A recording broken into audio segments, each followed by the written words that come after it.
Welcome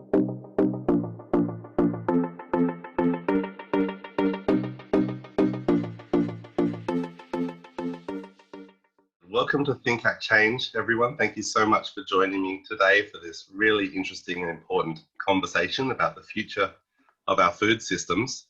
I'm thrilled to be joined by an incredible range of entrepreneurs and advocates and actors in all involved in building a better food system in some way. But before I get to them, I just want to acknowledge that I am joining you from Camaragal country on the North Shore of Sydney. And pay my respects to elders past, present and emerging, and recognise that the land I stand on was never ceded. And I want to pay my respects to all the traditions represented by all the locations that you are joining us from.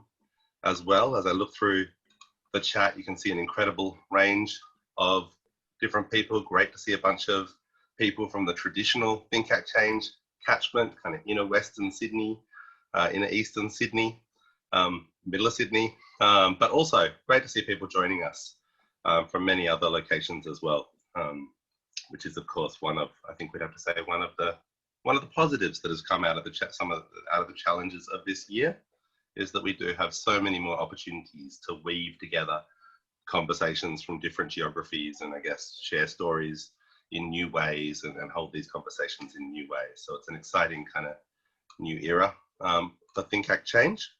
I want to acknowledge also that the reason that we've been supported to relaunch Think Act Change as an online event series, our huge thanks to the Darling Square Community Bank for their support for the Think Act Change program, which has allowed us to offer all these sessions for free. And I want to acknowledge that the Darling Square Community Bank did a really cool thing. We were about to relaunch these events as a local event series, as it normally was, in the Darling Square Community Bank, which is, a community bank connected to the Bendigo Adelaide bank. So it's a one branch bank essentially. These guys very focused, on a local community that they serve, and we were going to be right there in that community. And of course, when everything went online, I think many people in that situation might have said it's no longer relevant for us. We don't want to be involved, and they've been really awesome in evolving with us and continuing to back this event series, despite it no longer maybe having that same level of grounding. There's all these new people still turning up, which is fantastic. But mental note to myself, I got to set it up so I don't have to do this next time. So with those acknowledgements out of the way, thank you all again for being here. As I said, as some of you would have seen in the email I sent to the Think Act Change group this morning, I think one of the great kind of pleasures in hosting events like this and conversations like this is being able to kind of bring together a range of people who I really respect and admire, and in many cases have had the opportunity to collaborate with or work with before.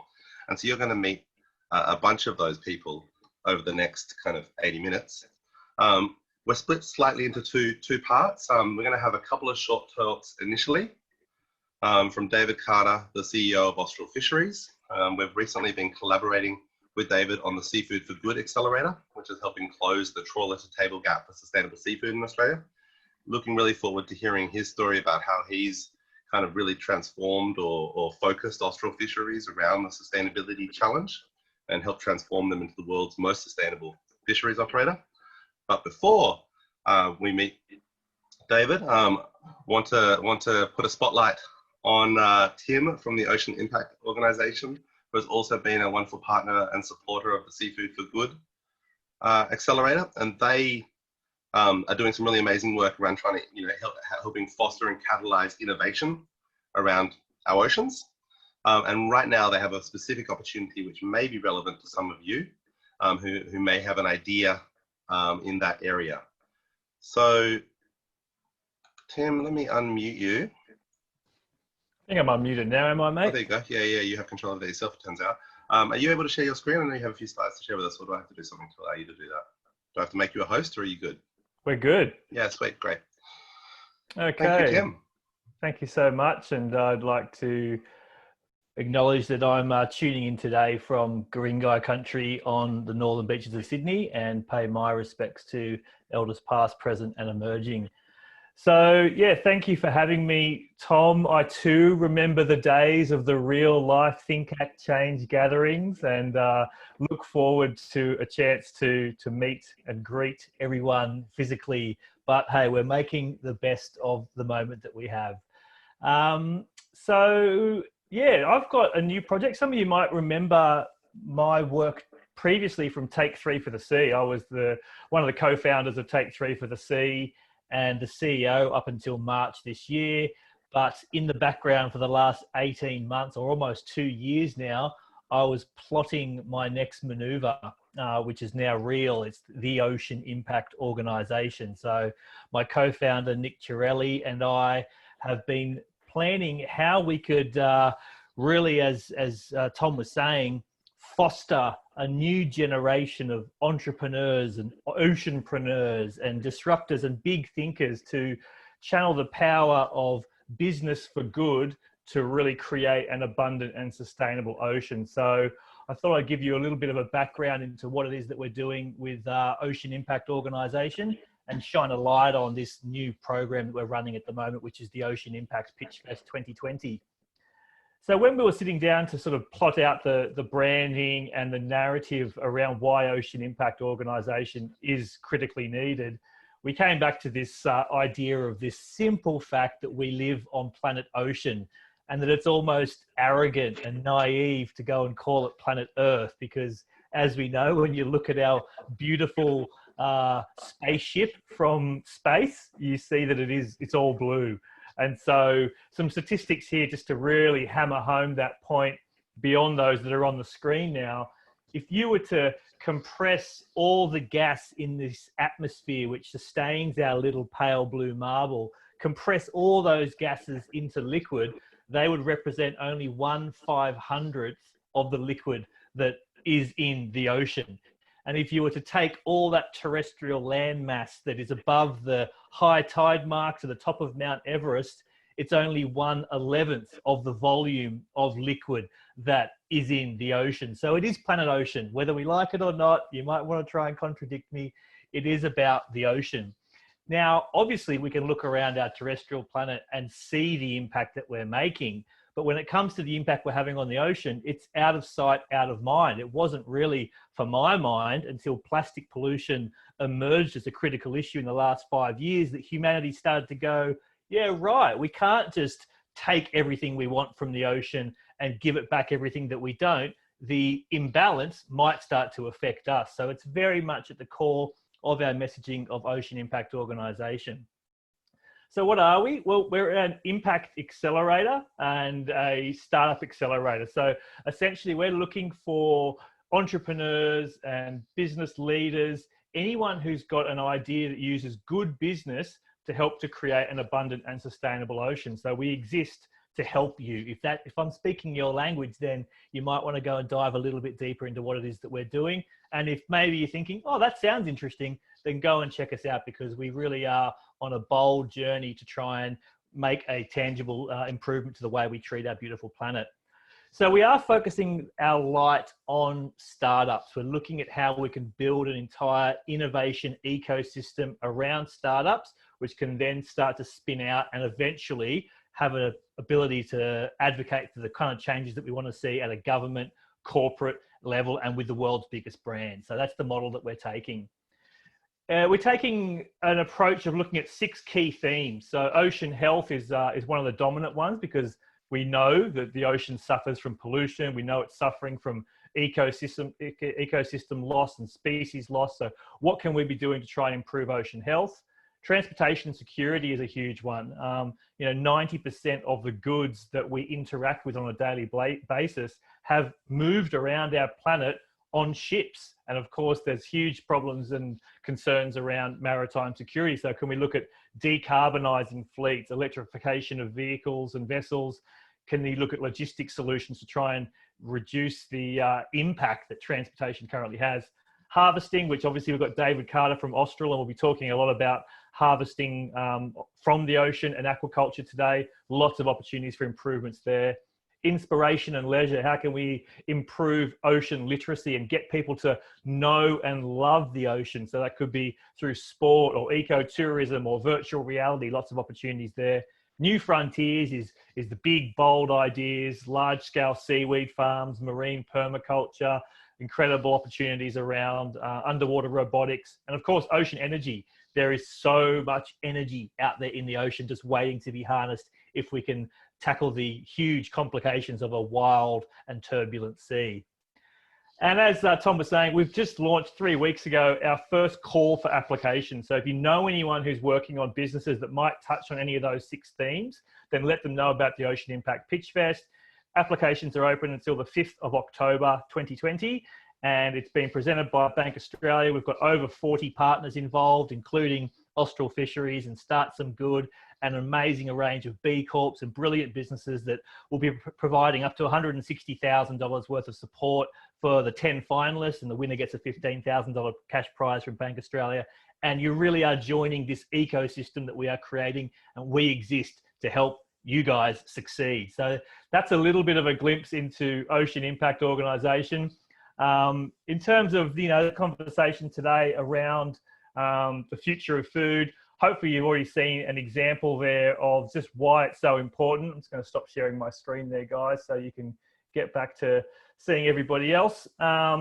Already through this Pitch Fest application period, we're seeing some incredible solutions coming in, something that David Carter from Austral knows all about, blockchain solutions for how we can improve traceability of provenance of where seafood comes from. We've got some really interesting stuff coming in around, seaweeds and edible packaging that can come from seaweed. We've got lots of stuff happening around new types of packaging coming in. We've got, systems and solutions for trying to reduce bycatch, which is obviously a critical need and something, again, that David would be very passionate about. And it really has been amazing. So lots of applications coming in, 2.5, 3 weeks left to go. And we just can't wait to see what we get to when it comes to the 5th of November, when we actually announce the winner of Pitch Fest 2020. And this is the first of many programs that Ocean Impact Organisation will be running. Thanks again for having me today, Tom, and good to see you, everyone. Thank you for coming and sharing that with us, Tim.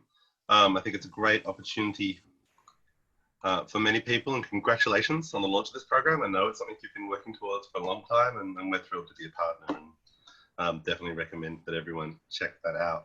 Just before we let you go, I thought we might see if there's 1 or 2 burning questions from anyone here.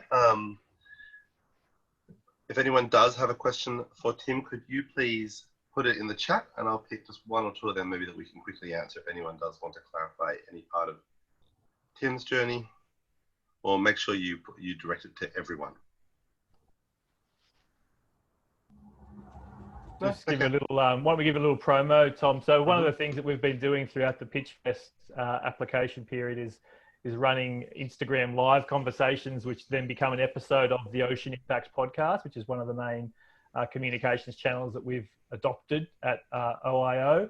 And we're actually going to be having a chat, Tom and I, this Friday at 5:30 p.m. So tune in to Start Some Good and Ocean Impact org, and we'll have a chat and we'll make it available as a podcast. And I really look forward to sharing that experience with you, Tom, and diving much deeper into your passions and motivations for all the great work that you do. Thanks, Tim. I'm really looking forward to that conversation. So it doesn't look like you did just a brilliant job of explaining what Ocean Impact does. I did get one question come through, if you like. It was a private message, but it was a question: what is happening to all the pollution going into the sea? Look, obviously, as we have more and more people out there now monitoring the ocean and putting on that lens to see pollution that has been otherwise something that people disregarded, we're definitely getting a much better perspective on how much is out there and what happens to it.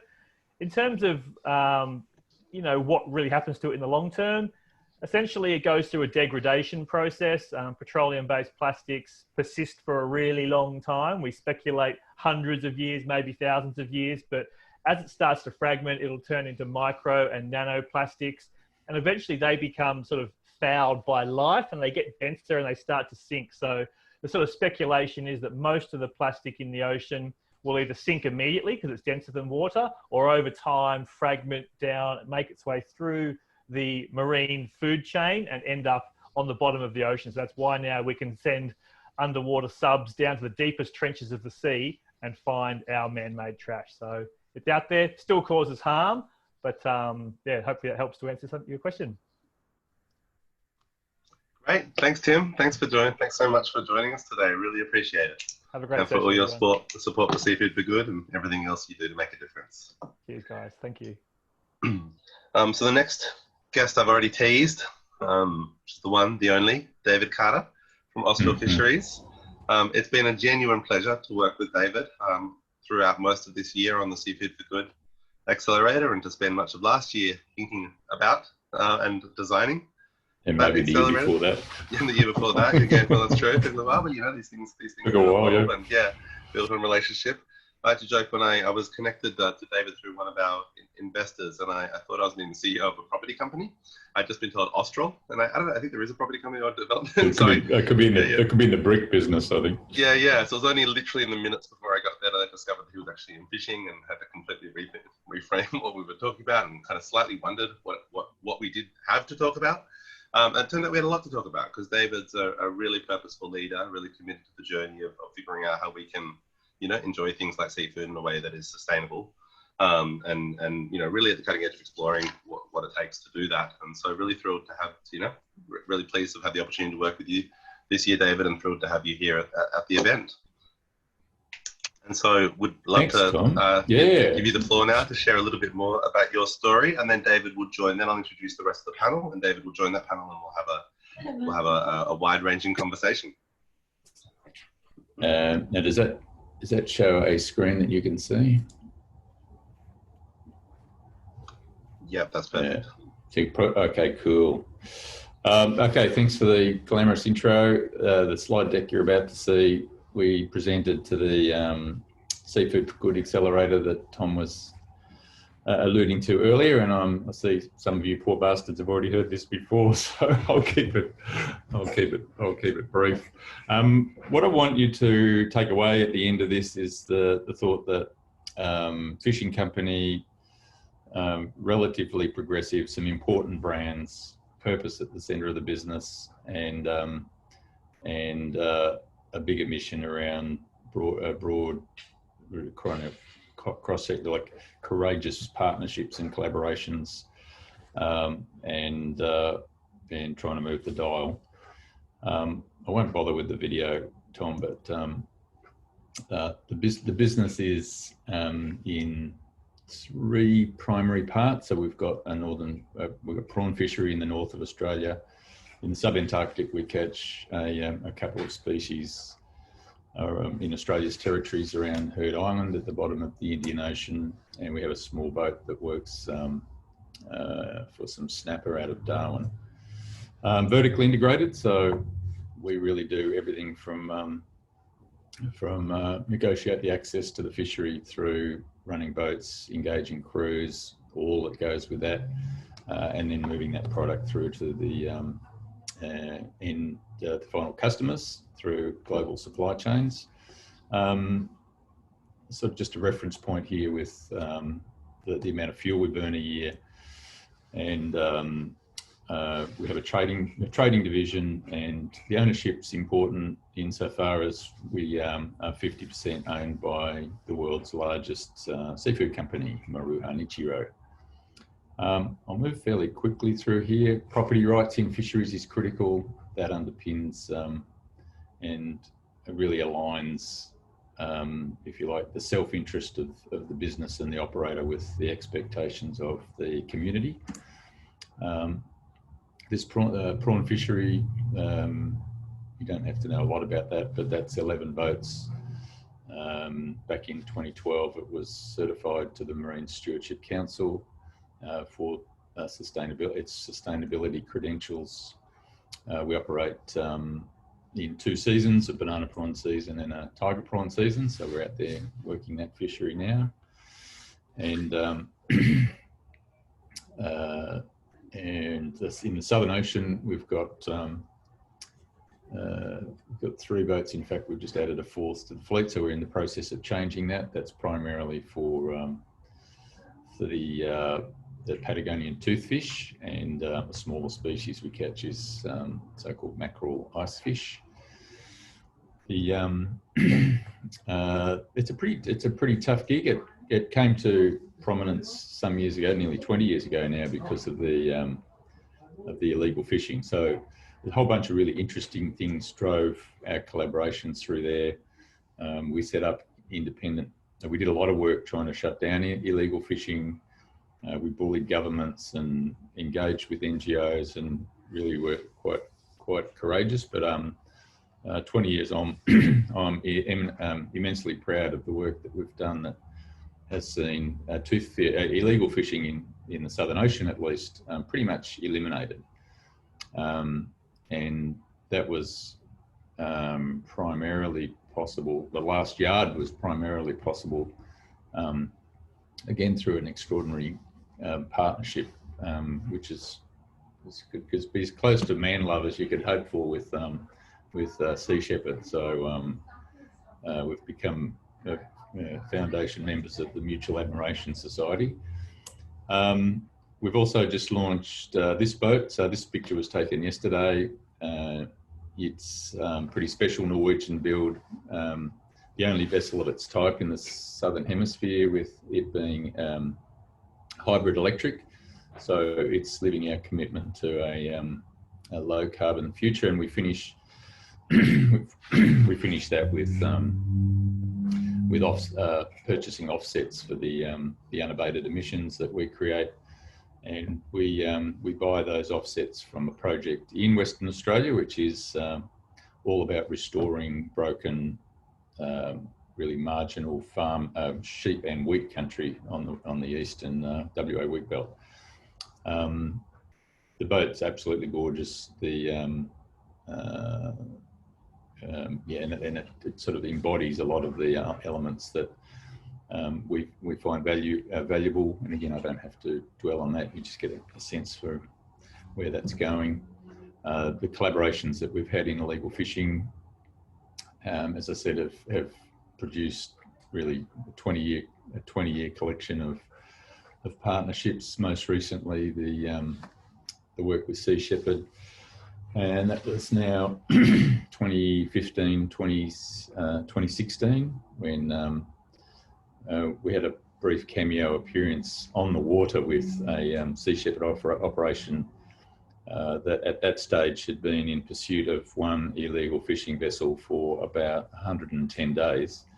And just 3 days after, I'm not sure this is the last straw, but 3 days after the encounter off West Africa, the skipper of that boat scuttled his own vessel.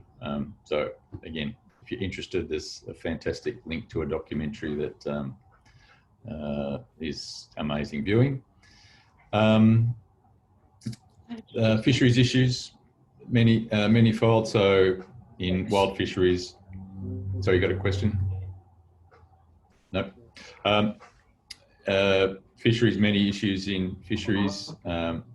We've wandered through into doing a lot of branding. So we started as really a commodities producer, and as we've built our understanding of the way the world works and the importance of social license for enterprise, and we've got our house more in order. We've come to include some of these provenance brands in our portfolio, and I think that's an interesting journey, because brands give you profile, and they can give you a lot of there are benefits to brands if you continue to work at them. So it's not just putting a product in a pretty box and hoping for the best.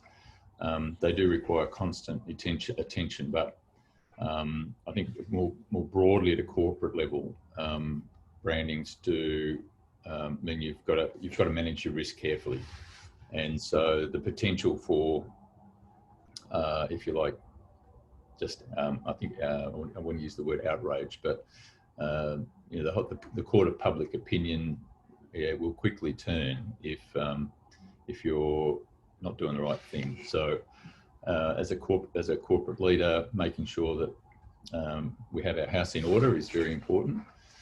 And there's a few things that have informed that journey. Again, no time today for dealing with that. Glacier 51 is the premium toothfish offering. Skull Island is the premium tiger prawn offering. A lot of that works back through the marketplace, has an Instagram presence. Karumba brand is our banana prawn offering. We work a bit with Coles and others in store with this sort of messaging, and again, the supply side challenges continue to be the uncertainty we deal with around where these fisheries are going medium long term with climate change, and then all the stuff we've touched on earlier with around access rights and just making sure we've got everything right. I won't dwell on that too much.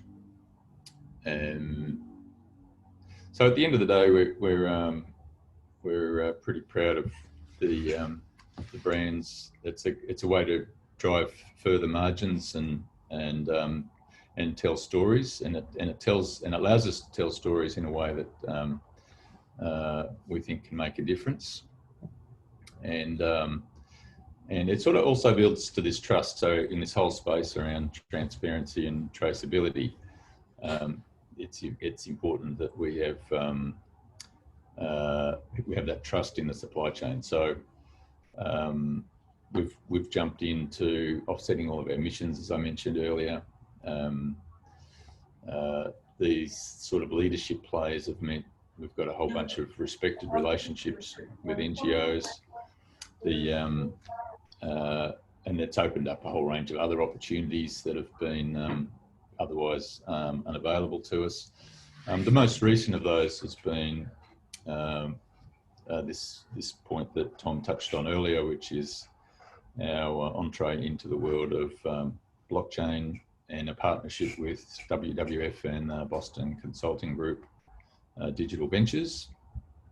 And we've run, this is a thing called OpenSC, which is open supply chain, and it's essentially a platform that allows us to, as a business, make claims of all sorts. And so as a producer, it's just a bewildering amount of stuff that happens, whether it's compliance or sustainability, manning, safety,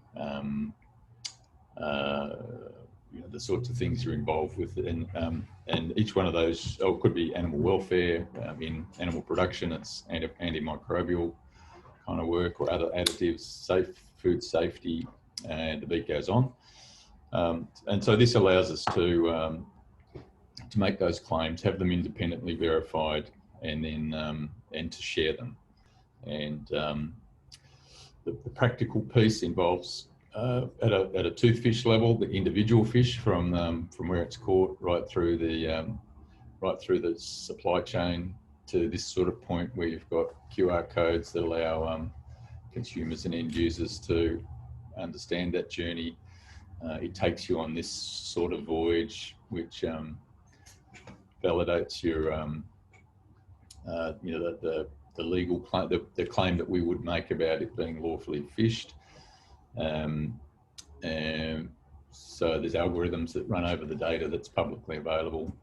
So I think that's all pretty clever stuff. Oops. So that helps consumers really answer any questions they've got about where it's at, and that, for me, allows us to build this this sort of connection that's kind of unique.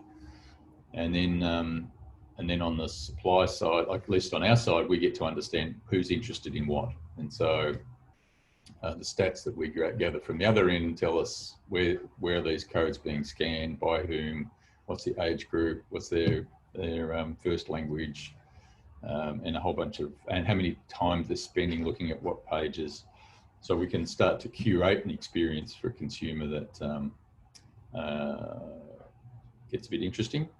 The other bonus is that in the Chinese market, where there's particular issues around food fraud, then there's an opportunity to provide consumers with some confidence that they're getting what they're paying for, and that's quite critical.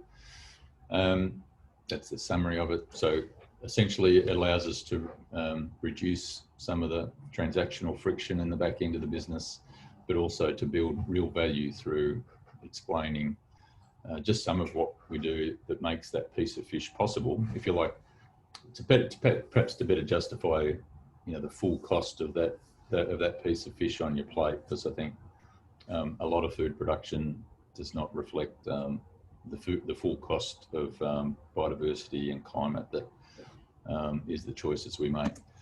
And then ultimately, this slide where we've got my view, which is transparency builds trust, trust builds loyalty, and loyalty premium. And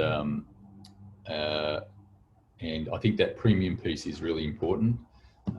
If we are to be successful, then we need to be able to make a difference, and we need to do that, we need to be profitable, and potentially more profitable than our peers, in a way that might inspire those of our peers to follow our lead.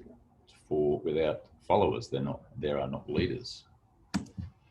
So I tried to squeeze that into the time available, Tom. Thanks, David. Congratulations. Happy to take questions. Yeah, the ship is beautiful. I tell you what, so excited. And it's very cool. And I think Austral serves as a really interesting opportunity of some of the economic opportunities in doing the right thing. That piece that David mentioned at the very end that I want to come back to in the panel, but which is that by actually preserving the Patagonian tooth fish, ensuring that it is sustainably harvested, they've created a premium product, being able to demand a significant markup, and kind of pushed a lot of the illegally fished product out of the market. And so I think that's, there are some really interesting social enterprise opportunities around food systems. We need food, but we need to do it in a way that obviously doesn't destroy our planet. And, someone mentioned my SDGs before, but, life in the water, life on land, but also no hunger. That's the great challenge of the SDGs, is the challenge of being able to achieve, no hunger, while also preserving life underwater, life on land, and so on. So look, let me bring in the rest of I think that David will have opportunities for questions at the end, and I definitely welcome everyone as we go. Please put questions into the chat. Some of them I might grab out and weave in as we go, but I will try and leave a solid block at the end, but we'll bring out those questions. So let me introduce the rest of our panel. I'm just going to give a very short,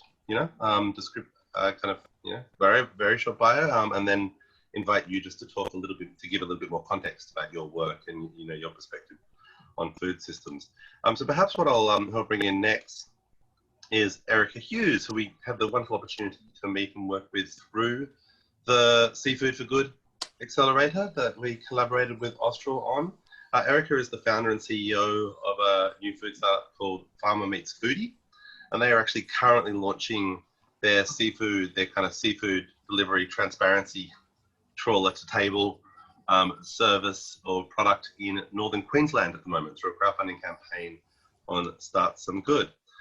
So Erica, thank you for joining us. Would love you to share a little bit more about how you came to do what you do now, and what is the mission of Farmer Meets Foodie?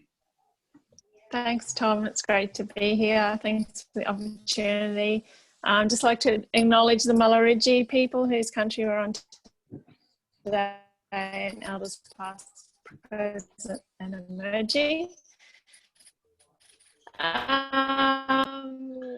Erica, having a little bit of trouble with your sound. Sorry, Erica. I worked a lot in land care and natural resource management.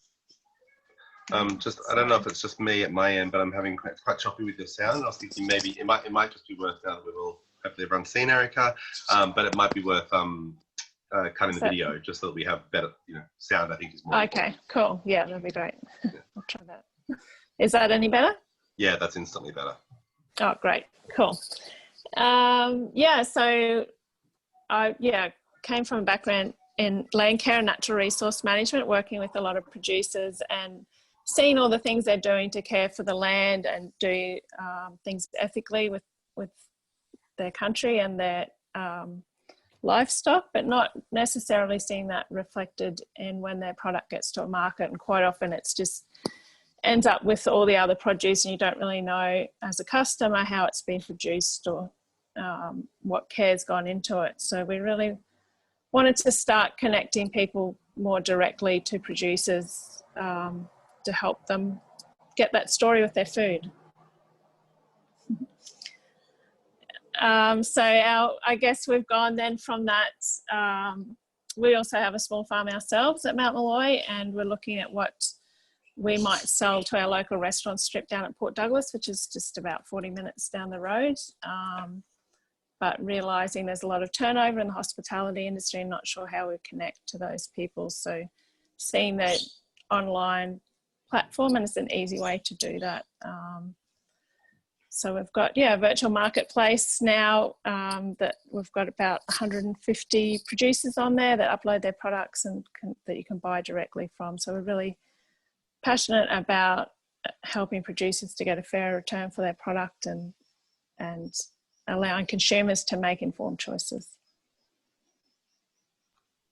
Wonderful. Thank you so much, Erica, for being part of this.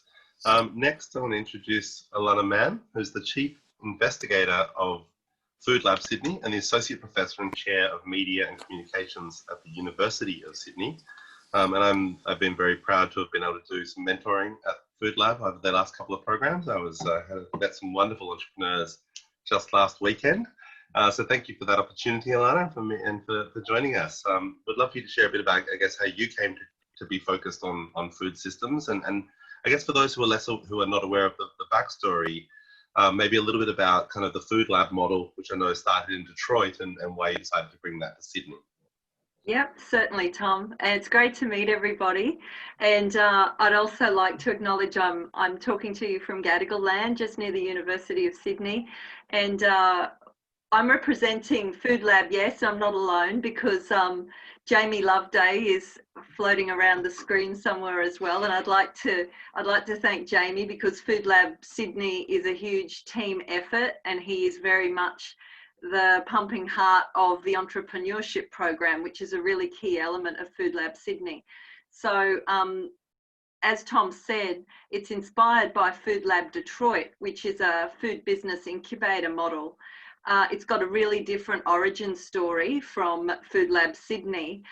Food Lab Detroit, some of you might know, really was essential, because in 2011, Detroit had a bankruptcy, and all of the businesses deserted the heart of the city, and left behind a population of people who, largely African American people, who basically had to work out how they were going to feed themselves.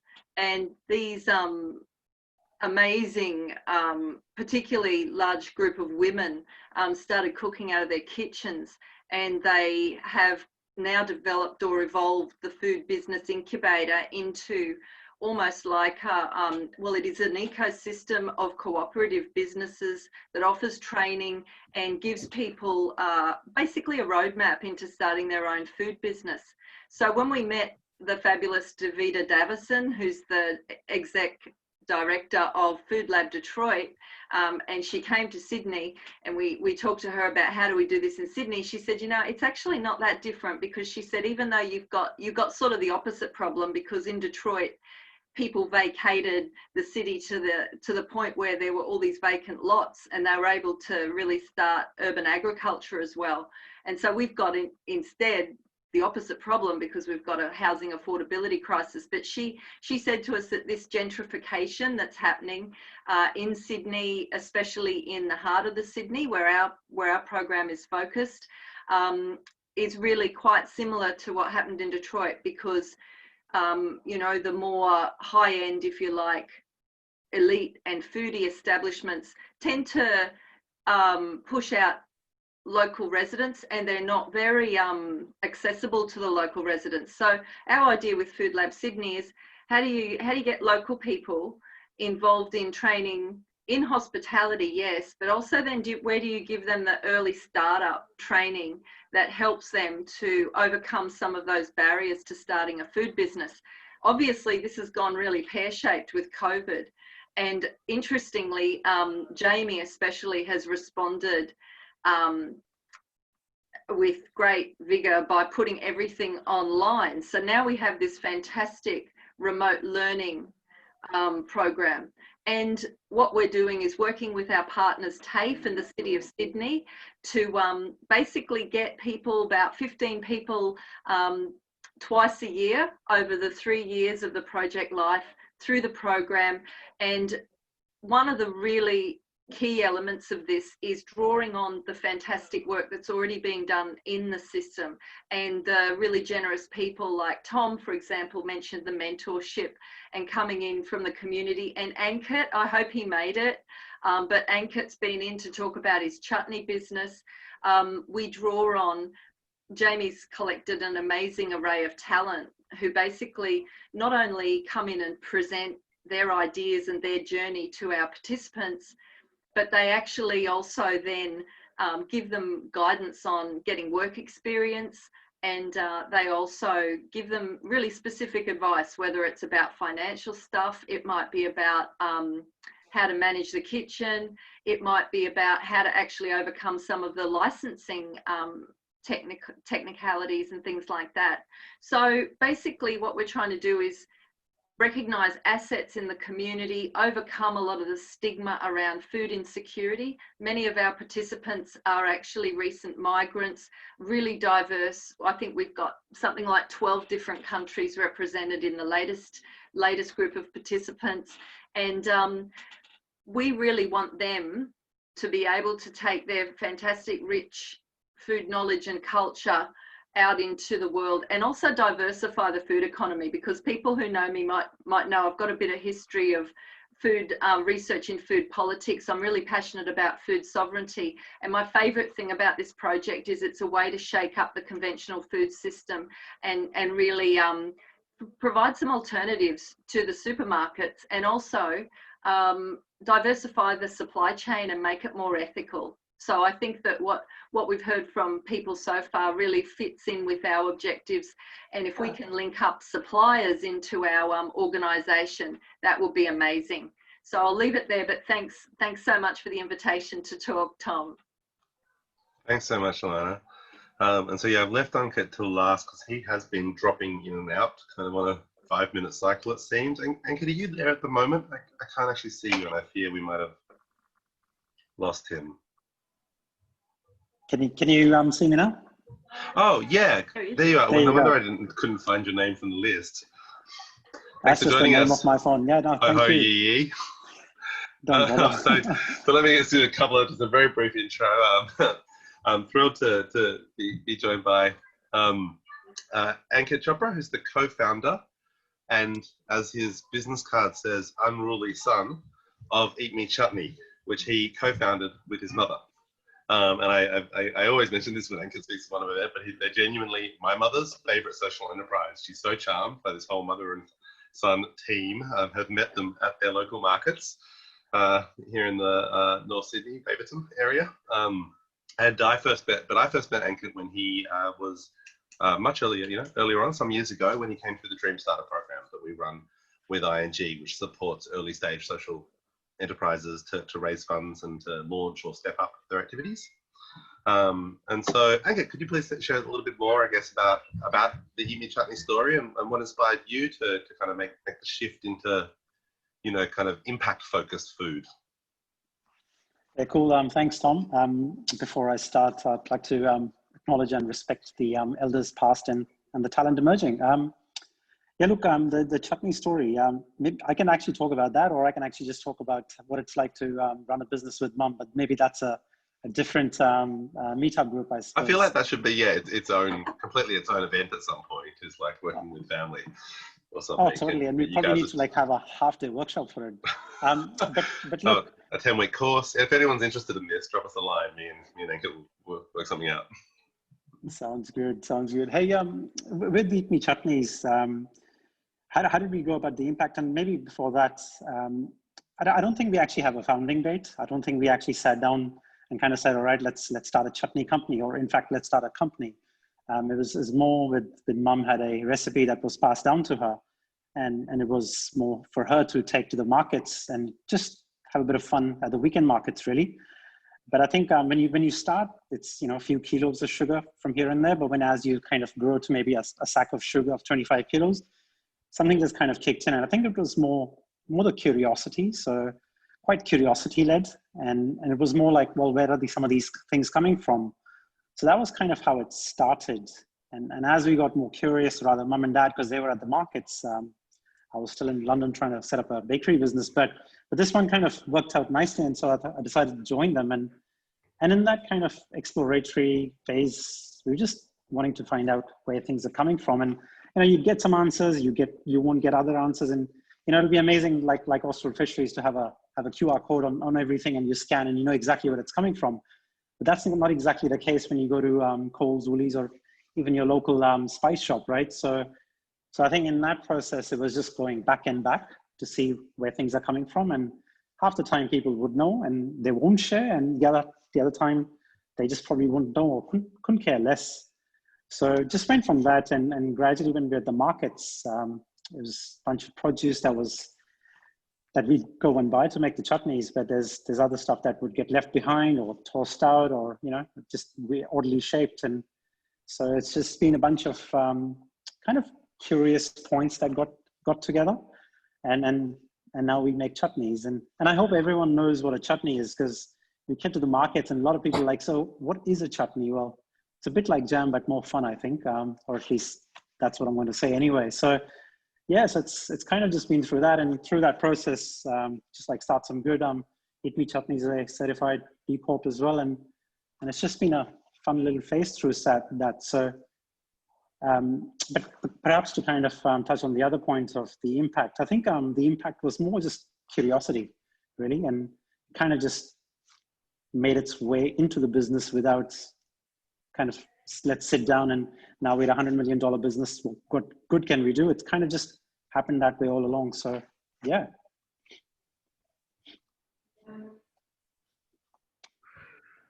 Sorry, just unmuting myself.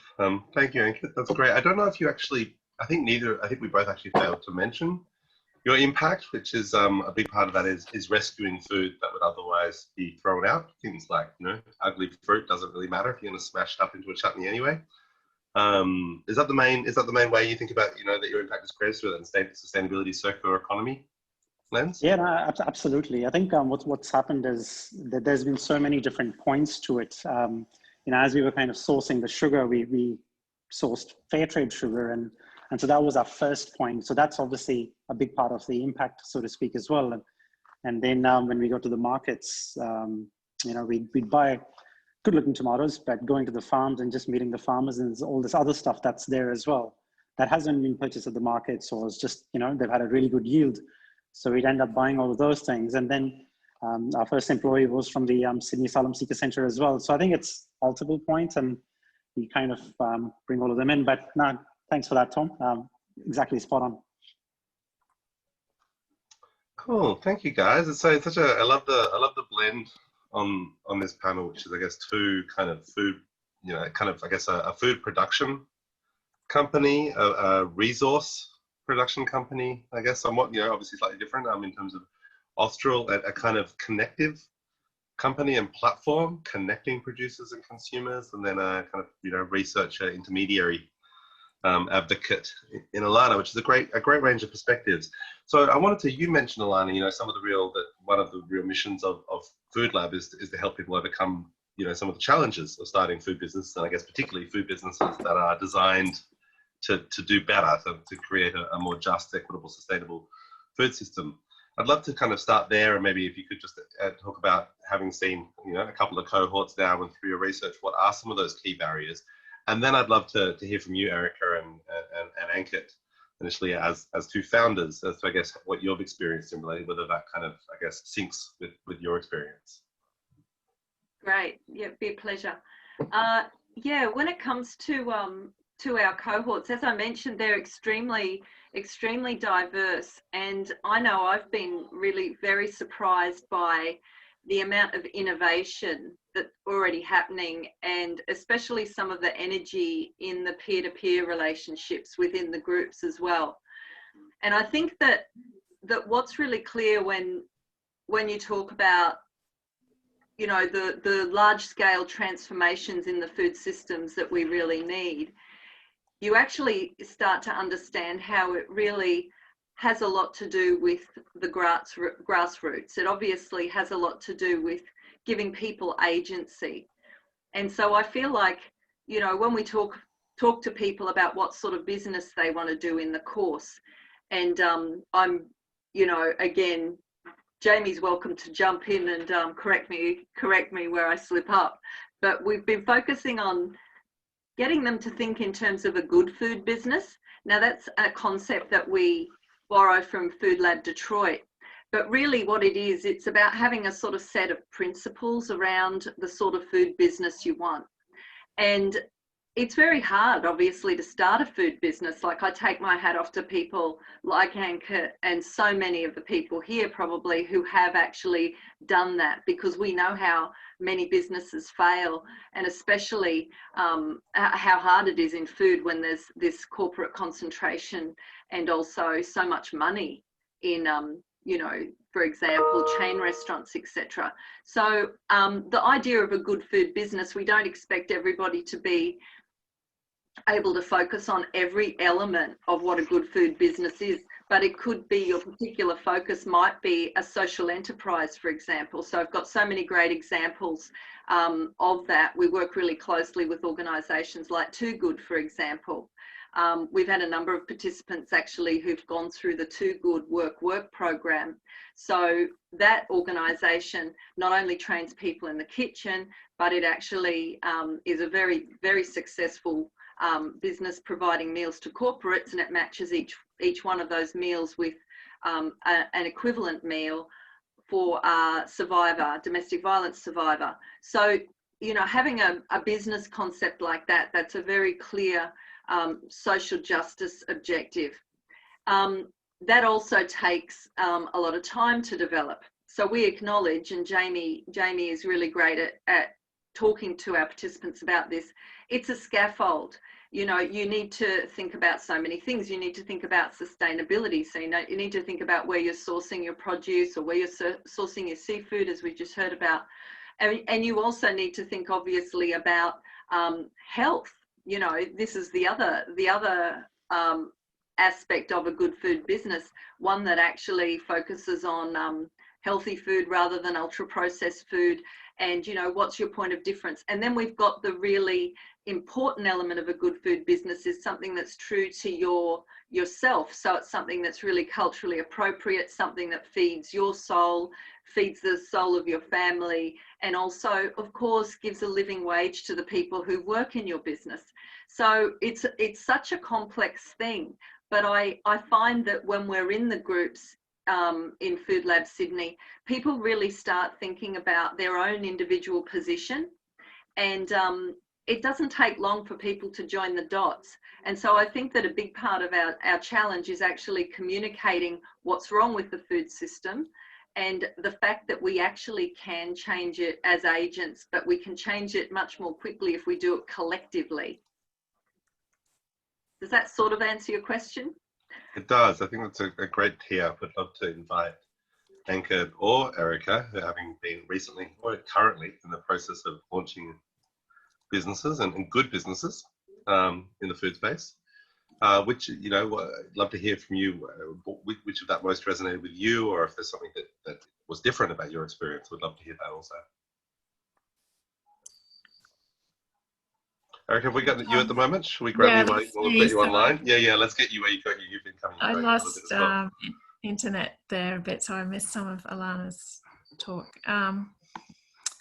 But yeah, sorry, what was the question again? Well, yeah, I was asking Alana to summarize, I guess, you know, from the Food Lab experience and point of view, you know, what are some of those key barriers to starting a good business? And, you know, touched on many key things, including, you know, the challenge of considering both environmental and health and, you know, I guess regulatory aspects and so on. And so I was just wondering, maybe it would be better, Anka, for you to jump in, and then Erica can kind of bounce off you as well, having heard less of Alana's. Yeah, for sure. I think the barriers of starting a good business, and much like what Alana said about Too Good as well, it is a bit of a healthy tension, I think. You know, trying to actually have a business and kind of, you scale the business, you scale the impact, you do a bit of both, or what do you focus on? Because the people that you're putting your chutneys and jams and, you know, other products are up against other businesses that are predominantly focused on just the product and the price point and stuff. So it is a tricky one. But it's kind of interesting if you look at the bigger picture as well. You know, we've in a really interesting way, and especially with what COVID's done, right? People are probably spending a little more time reading up on the issues, and you know, the Gretas of the world have actually done a really good job of getting some of the issues to the masses as well. So I feel most of us are quite educated on some of these issues. You know, it doesn't have to be me going out and actually explaining the entire story of what it means and how we're making our chutneys and how we're sourcing and some of those things, because there's a lot of conversation that's actually already out there. So sure, initially when we started, you know, going to the farmers and saying, look, if you've got any excess produce, we'd love to have it. And you know, they'd frown because they're like, hang on, do you want free produce? And then you kind of work off that and say, no, well, we'll purchase it off you. So it's a fair market transaction. And then more and more as that kind of the work done by Oz Harvest and some of those things kind of came to the foreground. I think it made things much easier and simpler to discuss. There was a lot of assumed knowledge, I suppose. And also, I guess we kind of, there's this emerging regenerative paradigm is shift as well. You know, you talk about the economy and the agriculture and a lot of these things, it's shifting. So I think the undercurrent kind of helps businesses like Eat Me Chutneys and Too Goods to kind of, you know, as you do some of those things, the kind of undercurrents in the society kind of just propel you a bit further, as opposed to having to do a lot more of that kind of conversation up front. So I think we've kind of placed quite well for that. I guess the smart thing would be to kind of play off some of those things and get a bit cheeky and utilize them to our advantage to kind of, you know, not only sell chutneys, but utilize some of that to actually say, all right, well, let's actually not sell 1,000 chutneys. How can we sell 100,000? You know, so you kind of get to those points and you get a bit smart with that as well. So COVID's been a bit fun because, you know, it gives you a little bit of thinking space, or at least I'm utilizing to do exactly that. Just kind of that space in between. But yeah, it's a bit of a healthy tension, isn't it? Just that scaling part as well. Yeah. Yeah, I want to come back to that point about scale. I think that is really interesting. But before I do, oh gosh, did we lose Erica again at that moment? No, there you are, Erica. Yeah. Fantastic. Yeah, no. So that's giving you a little bit longer to reflect on some of those themes, and I would love you to kind of pick up on anything that was true for you also. Yeah. Definitely agree with, there's always that challenge of, well, as a startup, I suppose you're spending a lot of time trying to manage a whole lot of different aspects of the business and to get things running. But like the other speakers, you know, ethics and environment are very close to my heart, so it's something we've naturally focused on.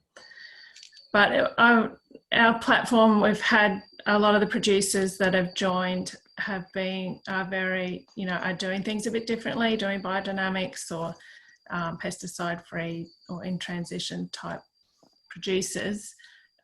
We seem to have naturally attracted them, but I'm not sure if that's because that's where our interest lies as well. Like when we're starting out, we're doing a lot of sustainability days, farm field days and that kind of thing. So that's kind of where our customer base has been, which has been nice. And that, like, this opportunity to work with Austral, who's also like a bigger company. A lot of the companies we worked with are quite small, you know, owner-operated type businesses. So working with a bigger company that has those same values is really exciting for us. But yeah, not sure, like going forward now, where I guess, you know, a lot of our project has been around moving produce locally. And just, it's interesting to see whether that is where people's passions lie, to source produce locally and Australian made, whether they're more passionate about that than it being environmentally friendly or not. So that's a bit of a test for us, I suppose. That's another great example of it. And I think food is just full of these kind of trade-offs or balancing acts in a way, you know. Scale versus, I guess, sustainability and local economies and the economics versus the, and I think you're really pointing to another one there, which is just even different ways of achieving, I guess, environmental benefits. You know, something that is, say, I don't know, like more sustainably grown, but then has further travel, versus something that is kind of maybe less sustainably created, but is so much, you know, so much reduced kind of travel miles. I mean, one of the things that really struck me with your campaign that you've launched on our site at the moment is just the crazy amount of saved travel miles you estimate from a single box of seafood, when there is that opportunity for someone to get it straight from a provider locally. Because we're in Far North Queensland, most of our produce, fresh produce, will travel 3,360 kilometres for it to go to the main markets in Brisbane before it comes back to our supermarkets. And a lot of it will go to Sydney or Melbourne before it comes back to us, which is just crazy. So we really notice that in the wet season, if we have big cyclones and our main highway gets cut off, then our supermarket shelves are empty. It's a bit of a food security issue up here, but we just think the technology is here now that we can make that, you know, that's not really necessary for the product to come back to regional areas. It can stay here in the first place. Talk to, you know, chefs in Tasmania, the same thing happens. Goes over to the mainland and comes back to them. And that's really interesting. David, I wanted to jump to you now, because I think you have a bit of a different situation where you obviously became very committed to and passionate about sustainability and the need, but unlike, I guess, with more smaller startups and so on, where, you know, the founder deciding to do something is kind of the end of the story, they get on with doing it. You obviously have a lot of other stakeholders to manage on this sustainability journey. You mentioned you're owned by, you know, one of the world's biggest fishing companies. You know, you've had other shareholders in the past, you've got suppliers and, you know, other team members. Could you talk a little bit, I guess, about what it took for you to kind of get that buy-in that you needed and to get, you know, approval or collaboration around this journey towards sustainability? And what are some of the arguments you use, I guess, to get maybe somewhat more commercially minded people on board? Not saying I'm not commercially minded, David, but I guess that's right. Not more commercially minded, less sustainability focused. Yes. No, it was quite. It was a complex story. We need probably a bottle of red wine and an evening to really get to the bottom of it. But I think from a business point of view, you know, a lot of what we do here is science-based. So that, I think out of our 35 permanent sort of shore-based people, there's 7 of us have science degrees. So we've lived since like forever with a deep understanding of how the ocean provides for us and interacting with policymakers to get sensible and economic outcomes. So that's just sort of been ingrained. But we had some cultural challenges probably 15 years or so or more ago, where we had in the space of about 3 or 4 months, we had 3 separate fisheries infringements issues. So this is across the business, from prawn fishing to toothfish fishing, and we kind of got the view that, well, oh my God, we've had a you know, like there's a few of us that are leading the charge with some of these sort of intellectual highbrow pursuits, and the rest of the team haven't got the story. So the regulator will let one through to the keeper, and then they'll scratch their head with the second one. But by the time the third one comes along, it's like, okay, you guys, something has to change. So we sat around, did the navel gazing, and at that point, really a lot in the business had sort of changed. People were still concerned about engagement with NGOs, and it was always viewed as a bit the bogeyman. Just keep your head down, and the world will go away. And so we took the opposite view. We did some work. We then came out and said, really quite clearly, we are about sustainable seafoods, and there's nothing to be scared about that. So in fact, it makes really good business sense.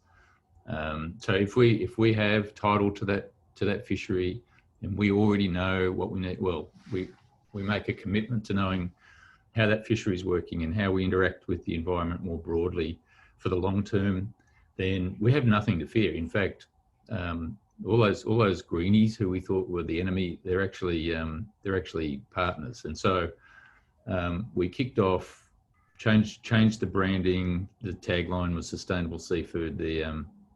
We took out ads in the Weekend Australian magazine. So for a full year, we publicly declared our commitment, wrote to all of the stakeholders, that is staff, fishing crews, suppliers, customers, and said really clearly we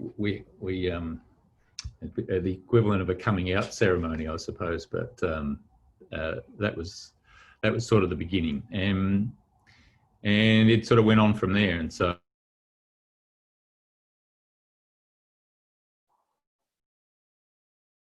I think probably the biggest push was, can you hear me okay? Yeah. The biggest perhaps leap of faith has been the commitment to carbon neutral. So for this business, pre-COVID revenues are about 130 million. Current revenues, look, we're going to struggle to get 100 million. But out of that, you know, we'll probably we've opted for buying abatement credits, that is forestry projects, and we'll spend about $500,000. So that's meaningful expenditure, and that did take a leap of faith.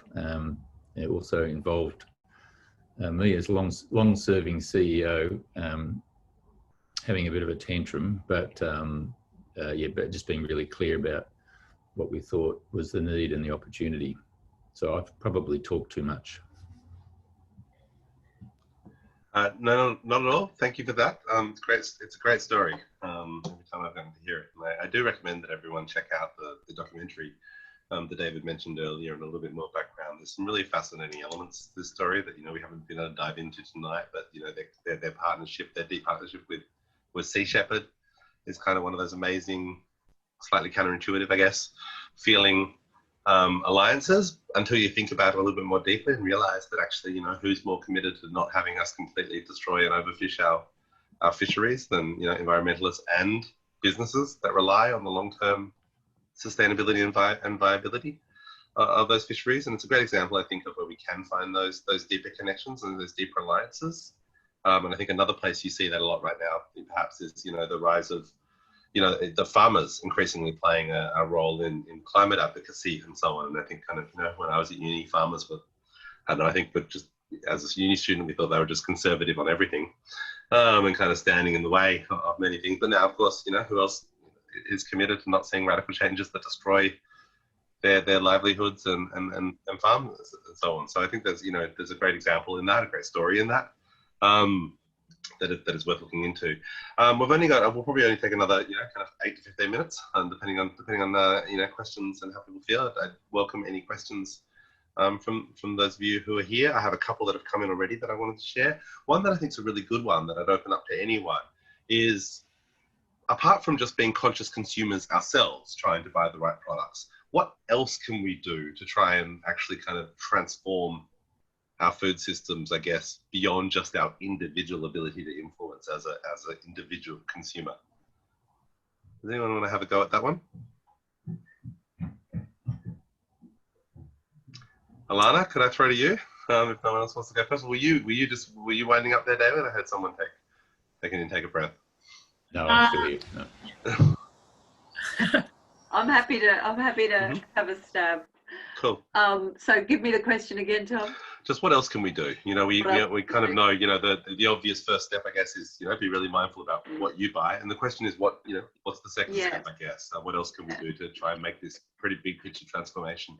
Yeah, I think this is a really good sort of opportunity to, you know, sort of, I think, look well beyond the changing the system, you know, with our forks and our wallets discourse, because I think there's a lot of pressure on the consumer and a lot of imagined or that, you know, that I think that the powers that be would like us to believe that we actually can change the system purely through our purchasing power.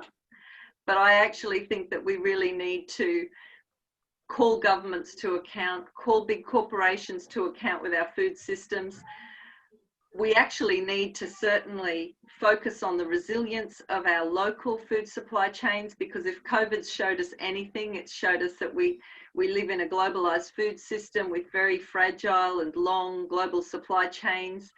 And we also need to think more about how can we actually focus on elements of industry other than just raw materials and agricultural produce. In other words, how do we can our food, for example, so that we are actually equipped for the next pandemic? You know, Margaret Simons, she wrote a great piece in the quarterly essay, some people probably saw it, about the fact that we closed our last cannery in 2006. And that's a real problem, because it means that, you know, we might have a lot of fresh produce, but really a lot of people are not going to be able to possibly afford that, especially with a changing climate. Then we've got, of course, the expansion of our urban areas into peri-urban agriculture. So, you know, we're losing a lot of that really important local food production zone. So I think that we need to be very political about it, and that means going beyond political consumerism, definitely, and really look after our environment and stop digging coal out of the ground. Like, I think, you know, the sooner we recognise that, you know, we've got to make moves towards divestment. We've got to make sure that we do not resort to, you know, natural gas, which has become the next sort of layer of the energy cake. And we're not really dealing with the problem of climate change, which I think is going to be the major threat to our food supply in the future. Nothing new there really, but yeah, important stuff to say though. Very, very true. David, I wanted to throw one at you that came through the chat.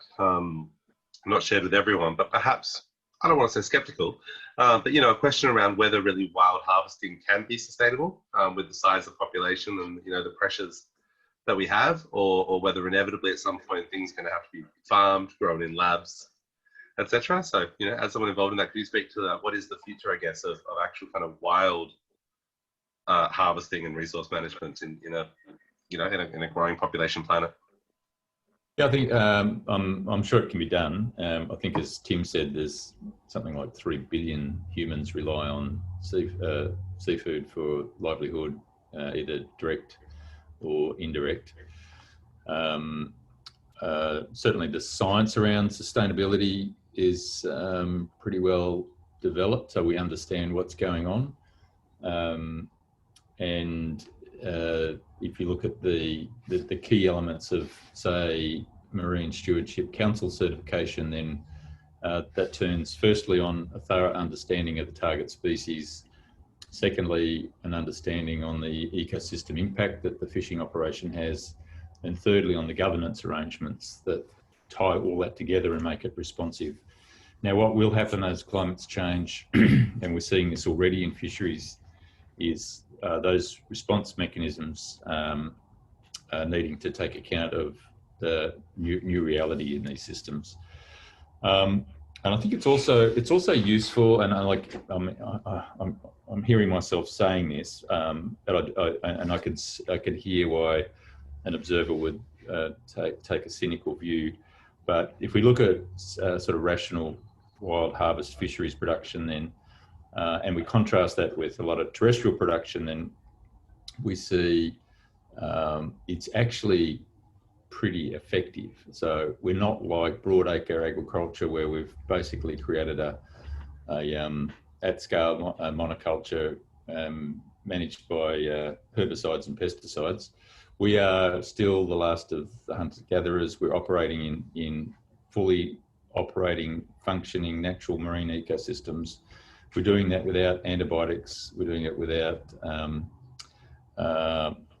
hormones, fresh water, a whole bunch of stuff. We do, depending on the fishery, we add burning of diesel, which is one of the issues that we have addressed directly through this offsetting program. It's not ideal, but equally we've been investing in this technology, like of which new boat I flashed on the screen. So we're not blind, and I'm deeply committed to finding novel ways and partnerships that can see us in our business move towards a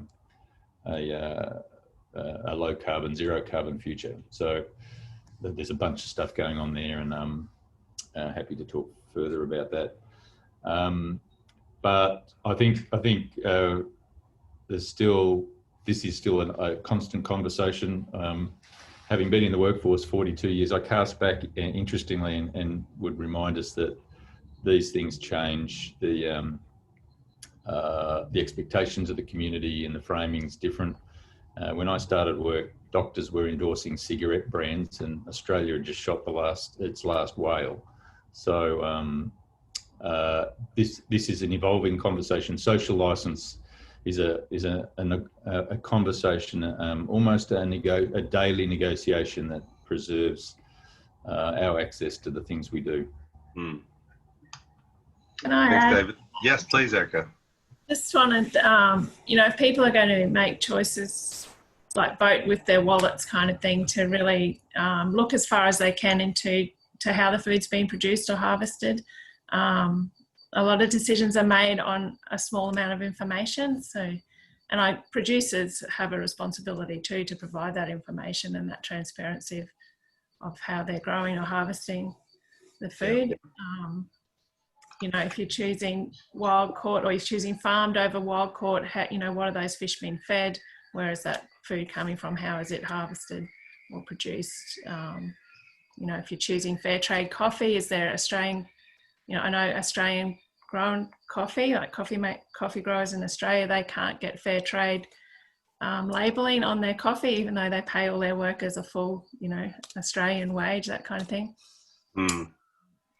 Yeah, it is interesting. And then you get, and then fair trade is about, how the producers are treated, but doesn't measure environmental impacts. So you can have very environmentally destructive fair trade coffee, and then you can have, rainforest certified, environmental sustainable coffee, but which possibly doesn't treat its workers right. I mean, all of this stuff's really hard, isn't it? It's all interconnection. That's why food is so fascinating, because I don't think there's so many different issues that food is a prism on, in terms of workers' rights and, obviously sustainability and health, which you mentioned, Alana, we've barely touched on, but it's obviously such a massive part of what's going on with food and what needs to change about food.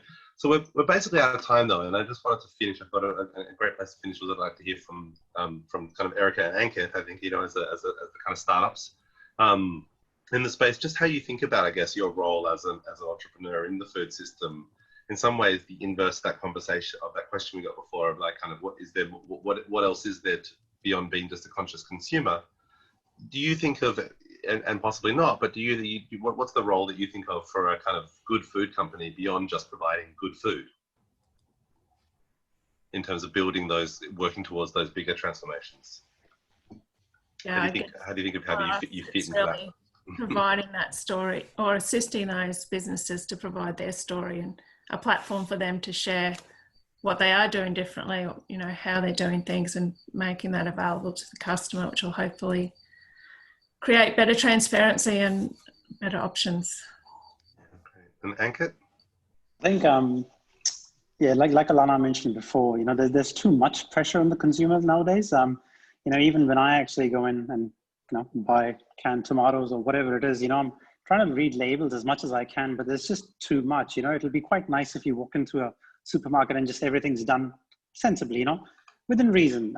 Fine, there's the need to make money and kind of do all those things, but it'll be nice to kind of almost not worry about every single thing you touch. And so it's almost kind of like we all have, much like how corporates have their own, procurement, the supplier list kind of a thing. I think we all, at an individual level, we kind of have our own little list that we're carrying around with us as well. And it's just too overwhelming, where we're kind of doing it almost day in, day out. And I grapple with that myself, because, I find we're trying to actually do this, but it'll just be nice to call ourselves a business, and end of story.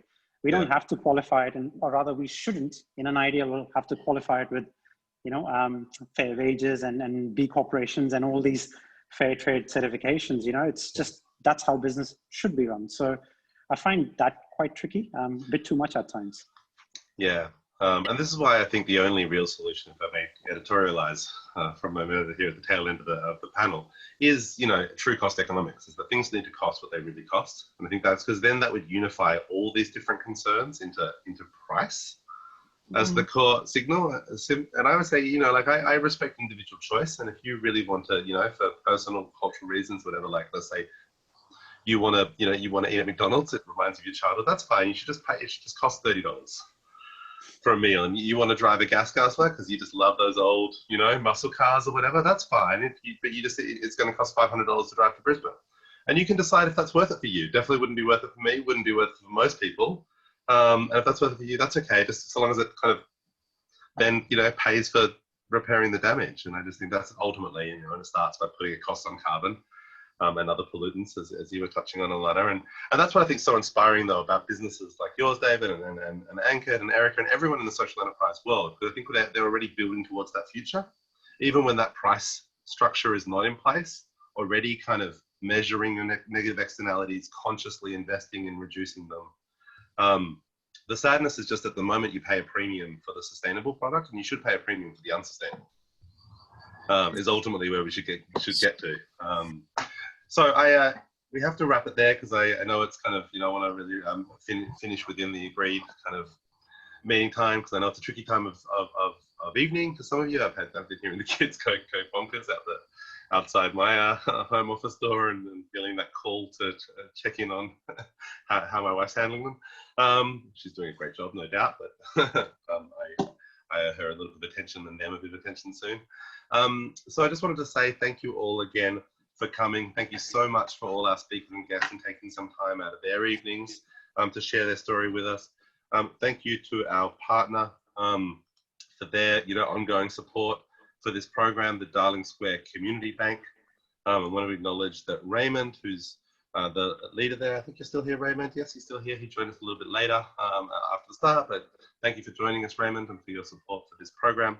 I want to give a specific shout out that Erica is currently launching and testing her new transparency toilet to table delivery service on Starts and Good at the moment. We'd really love you all to check that out and share it with anyone you know in Northern Queensland in particular. There are things you can get, there are rewards you can get kind of wherever you are, but for people wanting to order those specific seafood boxes to stock up before Christmas, they need to be in Northern Queensland. So I would share the link with everyone. Thanks, Dom. That's awesome. And I'll also share. Yeah, it's our pilot project that will allow us to test a Uber Eats type model, but for fresh produce. So track your produce coming straight from the trawler or the farm to your door. Yes, which I think is super cool. And let me also give a shout out to Natalie, who's been with us tonight as well. She's the other finalist. She's the co-founder of Seaweedery, which is the other finalist venture out of the Seafood for Good Accelerator. They're a circular economy. They're making a circular economy prawn oil using Austral Fisheries' otherwise waste product from the prawn catch. So that's a really great model as well. I'll share the link to them also. Thank you for joining us, Natalie, and good luck both of you in the campaign. Could work well in our chutney, Ankit. Yes. With mum, you mean? Yes, thanks. Yes. And yeah, I can totally endorse eating chutney as well as a very happy customer in the past. Delicious. And you should also look up Food Lab, because they've got a whole bunch of interesting things going on and some great startups coming out of that program as well. So thank you all. Have a wonderful evening. Please come along to the future Think Act Change events. Just announced the next 2 topics. Next month is going to be Tech for Good. What's next? Looking at some of the emerging technologies. And then the month after that, November, will be collaboration over competition. Looking at some of the benefits, but also, you know, why collaboration is so hard to really do well. So please come along to those, and I'll see you all soon.